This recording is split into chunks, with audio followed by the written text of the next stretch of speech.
Welcome. Thank you for joining us for our weekly object talk. My name is Eliana and I'm a member of the learning team at the Jewish Museum.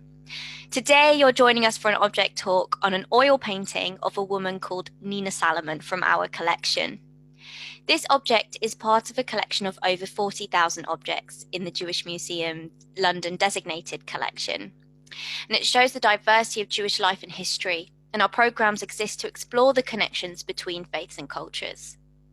So I'm going to share my screen so that we can all have a look at this beautiful oil painting together.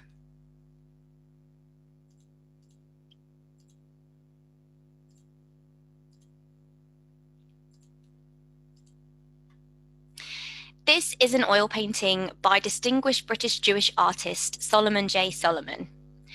Beautiful oil painting was painted in 1918 and depicts a woman called Nina Ruth Davis Salaman, 1877 to 1925. Here in this painting, she is pictured in her natural habitat, surrounded by books and pieces of parchment, which alludes to the fact that she is a distinguished scholar.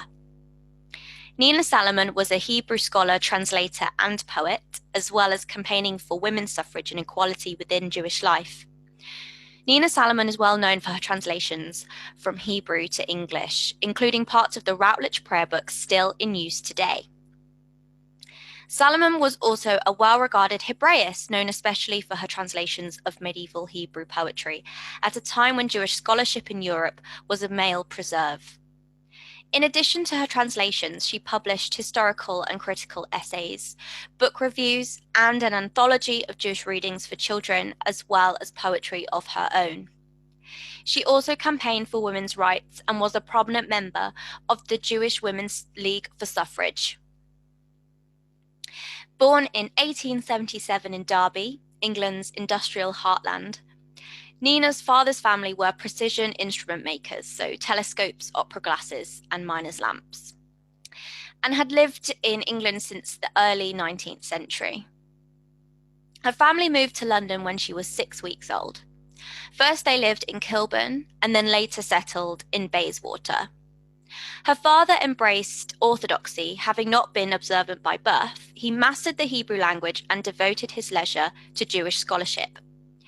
In 1892, he published a study of the Neginot, the cantillation marks, in the Masoretic text of the Bible. And in the next decade, he worked with Herbert Adler, nephew of Chief Rabbi Herman Adler, preparing what became the standard edition and translation of the Machzor, the festival prayer book. He transmitted his enthusiasm for Hebrew to his daughter Nina and gave her and her sister Elsie an intensive Hebrew education, personally teaching them every day. In her teens, Nina began publishing translations of medieval Hebrew poetry in the Anglo-Jewish press. She also contributed to her father's edition of the Machzor. Nina married Redcliffe Nathan Salaman, a physician, in 1901. Unfortunately, he contracted TB, which forced him to leave medicine, and they settled in Barley, Hertfordshire, after 3 months of recuperation in Switzerland so that he could recover. Nina continued to pursue her interest in medieval Hebrew poetry, while at the same time supervising her children's education, overseeing nannies, tutors and servants, and as the local squire's wife, entertaining the vicar, hosting garden parties and helping the village poor. So, a quiet life. Despite the distance from London, she maintained a kosher home, which incidentally mattered more to her than to her husband, and observed Shabbat. For festivals, she and her family travelled to London, where they stayed with one of Radcliffe's numerous siblings and worshipped at the New West End Synagogue. She took personal responsibility for the Hebrew education of her children until they left for boarding school, especially that of her eldest son, Maya, who she hoped would become a rabbi. Barley's proximity to Cambridge brought Salaman into close contact with Israel Abraham's, reader in rabbinics at the university since 1902, and she met with him frequently in Cambridge. He regarded her as his superior in reading medieval Hebrew poetry, and she occasionally left her boys in his care while she worked in the university library. Salaman was not a traditionalist when it came to the position of women.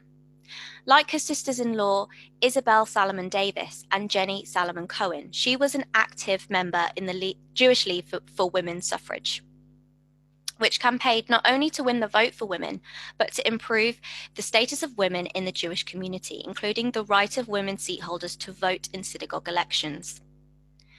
She was concerned that Jewish women become literate in Hebrew because they spent more time with their children than their husbands did, so believed they were in a better position to influence their children towards Judaism and thus secure Judaism's future. Although her views were not radical, her behavior was quietly subversive of traditional gender roles. Her lectures and publications shattered what had been a male monopoly on Jewish scholarship in Britain. On December 5th, 1919, she became the first and only woman to preach in an Orthodox synagogue in Britain when she spoke on the weekly portion to the Cambridge Hebrew congregation. This was a traditional synagogue, but one independent of the authority of the chief rabbi, and the event caused a stir even outside of the Jewish community. The Times remarked that on this question, Judaism was in advance of Christianity.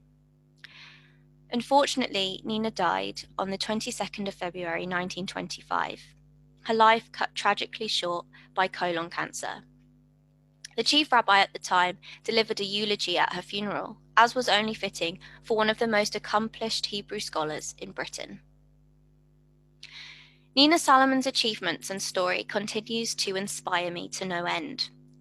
She showed a level of dedication and commitment by constantly working and always striving for better, whether in herself or the world around her, all the while juggling home life and her academic and public interests. These qualities inspire me to no end. These qualities and achievements are what makes Nina Salaman a true woman of worth. Thank you so much for joining me today. Please do join us for another object talk at the same time next week. Bye-bye now.